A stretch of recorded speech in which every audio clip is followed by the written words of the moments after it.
Assalomu alaykum qadrli yurtdoshlar. Bugungi brifingda biz Raqobatni rivojlantirish va iste'molchilar huquqlarini himoya qilish qo'mitasi tomonidan iste'molchilar huquqlarini himoya qilish maqsadida o'tkazilayotgan nazorat xaridlari yuzasidan ma'lumot beramiz.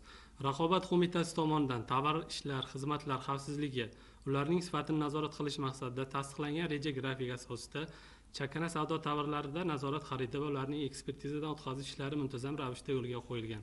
Xususan, joriy yilning yanvar-may oylarida sifat nazorati teleko'rsatuvi bilan hamkorlikda 432 nomdagi mahsulotlarda nazorat xaridlari amalga oshirildi. Ularning ekspertizadan o'tkazish natijalariga ko'ra 67 ta nomdagi mahsulotlar normativ texnik hujjat talablariga javob bermasligi aniqlangan. O'tkazilgan nazorat xaridlari davomida 10 ta nomdagi osh tuzi, 3 ta nomdagi kolbasa, 4 ta nomdagi sut va sut mahsulotlari, 4 ta yoqilg'i, benzin jumladan 46 ta boshqa mahsulotlar iste'molga yaroqsiz deb topildi.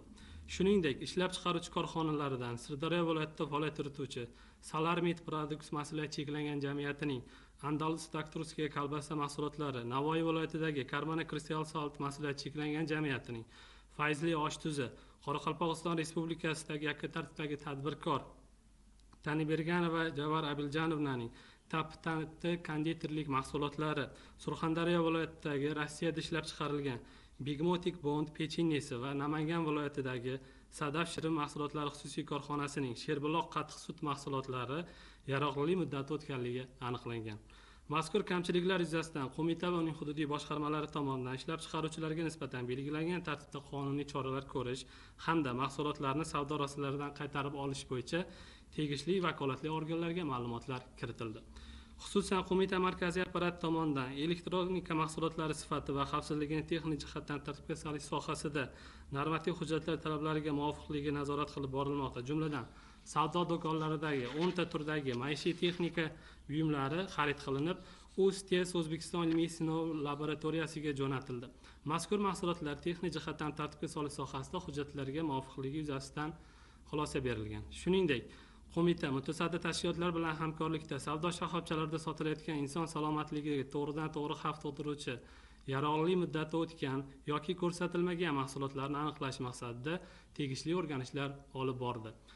Xususan, O'zbekiston Respublikasining iste'molchilar huquqlarini himoya qilish to'g'risidagi qonunida tovarlarning yoriqlarida iste'molchilarga o'z vaqtida zarur, to'g'ri va tushunarli ma'lumot berish shartligi belgilab o'tilgan. O'rganishlar davomida 300 ga yaqin sut va sut mahsulotlari, go'sht mahsulotlari, shuningdek non va muzqaymoq mahsulotlarida texnika tartibga solish sohasida normativ hujjat talablariga javob bermaganligi aniqlangan.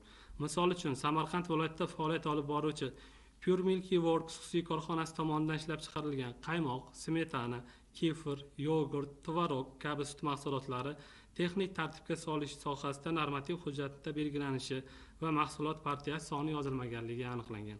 Shuningdek, Namangan viloyatidagi Lazzat xususiy korxonasi tomonidan ishlab chiqarilgan Lazzat nomli sosiskalar, Toshkent viloyatidagi Solar Meat Products xususiy korxonasidan 2-navli Radoga sosiskalari, 1-navli Yegerskiy sosiskalari va 1-navli sutli ekstra sosiska mahsulotlari qadog'ida ishlab chiqarish sanasi, saqlash muddati va mahsulot qadog'i ishlab chiqarilgan mahsulot partiyasi ko'rsatilmaganligi aniqlangan.